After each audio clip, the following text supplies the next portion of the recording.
Parasyte the Maxim, episode 16, Happy Family. Now, I mentioned this before with the last episode. I knew that the detective was... I figured he would die. I didn't think that they'd actually end up just killing his family, but there are a lot of really weird dynamics introduced in this episode. We have, of course, we find out that the 3-in-1 parasite is actually a 5-in-1 parasite, and that this isn't just a body, it's actually a body where two parasites can maintain control, but the one that kept messing up and stuff, he was like, he was the trainee. But I figured both of them were totally separate. I thought the trainee went out and he was 3-in-1, and then there was like the masterful one, and he decided to stay behind because he was sent out, to do the mission. And it turns out that they just kind of share a body. These other three parasites are, for whatever reason, not as powerful, which I think is another interesting thing that they didn't really touch on. But once the other guy took over, like, they chopped his head off, I was like, man, they actually beat him. I was like, that's pretty cool, because, they went for the leg, and it's like, okay, so it's not in the leg, and it made it a little weird. It was like, okay, so the leg didn't bleed, but the arms were still... both arms were still moving, so I didn't get that when it first happened. And then Migi explains, like, I could only sense 3 because, he couldn't really keep them all unified together. And then, we find out there's 5, and that's why this person was just destroying the Yakuza when he went in there. And I'm like, how did that happen when he got shot and got, cut in multiple, different places, but every single time there was no blood? So it explained how that happened, even though during that time he had a different face as well. And I think my favorite thing is when after they chopped the head off and they switched, and he formed the face, Shinichi's like, it's that guy. I was like, I don't even, it's only been like 3 episodes and I forgot who that guy was. And I'm pretty sure he was just like one of the Yakuza that, got taken over the wall. I think it was like the last Yakuza that was taken over the wall or something. But I thought it was funny when he said that. I'm like, they didn't do the typical anime thing like, oh, it's a little flashback or something. Because I'm like, I don't remember them meeting ever. Like, I thought he was introduced playing the piano, to be totally honest. At least with that face, I thought he was introduced playing the piano. So I'm like, how did he know who he was in any way, way, shape, or form? Because I don't remember them meeting at all. So I thought that was funny. He's just like, it's that guy, and then he takes off. I'm like, I don't know, I don't remember when they met. And so that was funny, but that was an insane difference in combat, because they're fighting the one guy who can only, form 3, control 3 at a time. And it's like, alright, he can't really run super fast. He keeps falling over when he lands and stuff like that. It's like, weird random little things. And then we find out it's simply because he doesn't have, like, the maximum control over all 5 of the, all 4 of the other parasites. And once they switch, that is the exact opposite for this other guy. He has the most masterful control. He's flying around the trees. He changes his limbs to run even faster. So I thought that was really cool. It was, of course, insanely deadly, but it's like, he switches it to some sort of animal type of feat. I've definitely seen that before where, it's basically like full tendon, so it's just pure strength. And he's just running next to this truck. Fortunately, Migi saw the other truck coming and swerved over a little bit. And it was really funny. Like, the guy that was in the car that Shinichi and Migi were on, he's like, I don't know what's happening, but I'm getting out of here. So he takes off, and the other 2 guys walk up to the dude like, are you alright? And I was thinking, like, I can understand how they would first say, like, I can't believe he just took off. But then I'd look down and be like, this guy's got, like, tendrils and blades and, like, weird claw chicken feet. I'm not standing around to ask if he's okay. I'm leaving, because that's not a human. Like, that should be obvious. But they're like, are you okay? And then he stood up. I'm pretty sure he still had the tendril arms just hanging off when he was talking. Like, I lost a lot of blood. I need more. And they're like, you need more? I was like, okay, I don't care. Like, I mean, he killed, the way they did it where he killed the first guy, it was kind of funny, because the way they did the animation, basically it wasn't completely fluid. It was just like, boom, and his head just disappeared in the next frame. And I kind of like that, because it just shows, that's one of the cool things about the show. It can just be like, boom, it's gone. So I actually like that. And then the second guy, he just splits in half, and I was just like, I guess, I mean, they were just dumb. Like he had just tendrils coming off of him. That's not normal. You don't just go, hey, are you all right? That's not a normal thing. So I was like, I'm not surprised that they died, and I knew they were going to. As soon as they were standing there, I was like, he's either gonna chase them down or something's gonna happen. And then they went over and asked him if he was okay. And I was like, all right, well, now I know how they're gonna die. But that I certainly enjoyed. I love the change, and we found out that there's 5 in 1. It explains the Yakuza thing, and then the other side of this is the private eye who has his agency blown up. I believe that was like literally the first scene of the episode is the agency just blowing up. Then we have him getting home, and I kind of figured this. I was like, either he's gonna die. I think I said either he's gonna die, and his wife and child are gonna die. I think those are my only two options. I don't think I considered the fact that his wife and child would die and he'd live. But they kill his family. He goes to the police, excuse me, and he gives them information. And he takes off. I don't know. I don't. I just don't know what's gonna happen to him in this next episode. But the way they did it was really interesting because with his storyline, it introduced a lot of different little things. It gave us the fact that he may or may not have given them Shinichi's name because they only read one name, and he wrote stuff like just in the bottom corners. So I feel like he may have written more than just Ryoko's name or Reiko's name. I always go back and forth between the names she chose, like her original name and her current fake name, because they're so similar. I always forget which one she's using.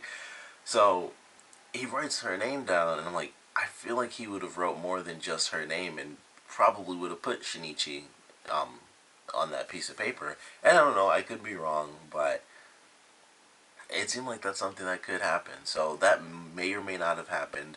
We of course have the stuff where the other parasites. I kind of like how Tamura was like talking down to them because it's like you guys completely screwed up. You killed his family without killing him, and it's like you don't know like human society and how they interact with each other or react to certain situations. And I thought it was kind of cool. And she mentions if we don't work together, then we're doomed. And the other parasite was like, doomed? Like, what the heck is going on with her? Like, us being defeated doesn't even make sense to him.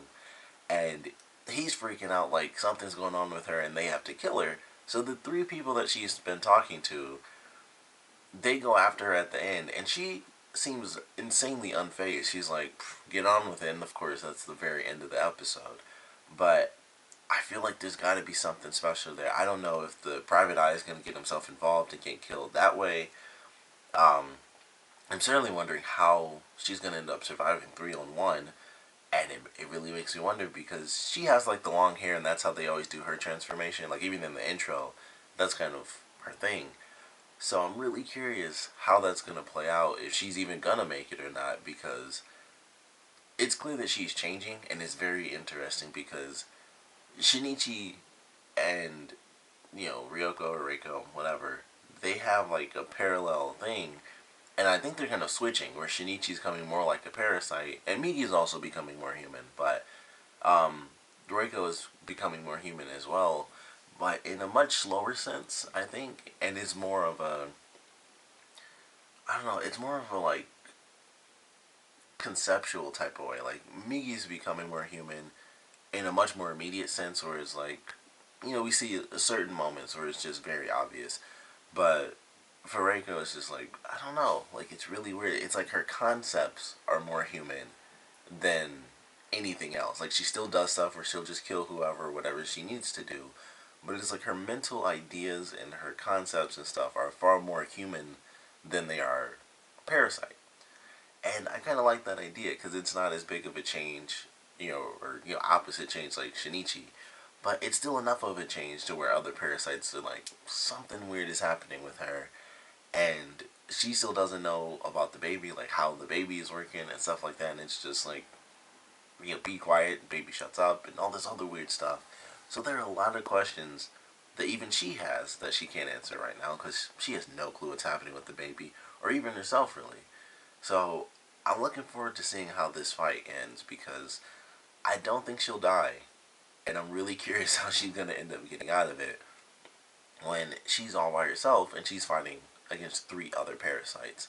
And I don't know if this detective is going to survive. I mean, his whole point of going there is to kill her, or try to kill her. I mean, he obviously would have been decapitated. But that's his plan. He's in a weird state of shock, which is easily understandable. But going after her is the worst idea he could have had at this point. So, not sure how things are going to play out for the characters involved. I'm sure she'll survive, but I just don't know. Like, I'm not sure how it's going to play out. Fortunately, Shinichi and Migi end up surviving, and they kind of stay out, in public. And Shinichi has to call his dad and tell him to take off, which I thought was actually a pretty good scene. And his father mentions, like, I believe in you and stuff, and I'll get out of here so you don't have to worry about me. I actually like that scene. And so they're, out on their own. We do have a very interesting dream sequence where Migi mentions this is the 16th time that they've met in their dreams, but of course Shinichi doesn't remember because they're dreams. Unless you wake up like in the middle of a dream, you don't remember your dreams. So I thought that was pretty cool, and it made me really curious why Migi never bothered to mention, like, hey, we talk in your dreams, but I guess parasitic thoughts. It's just like it's totally pointless because he doesn't remember why he even bother talking about it. So I guess that might be why Miki never brought it up before. But that idea, the fact that they're showing it, clearly says a lot. And Migi mentions, like, I've realized now that I have no way to get in touch with like the 30% of my cells that are inside of the rest of your body now. So I don't know. That kind of freaks me out a little to hear that coming from Migi, because it kind of confirms that Shinichi is changing a lot. Like, he's rapidly changing, and I'm not 100% sure what that means. I don't know if it's like the perfect blend, because he seems much more himself now than he did initially, but it's clear that he's still not 100% old Shinichi. But I like it.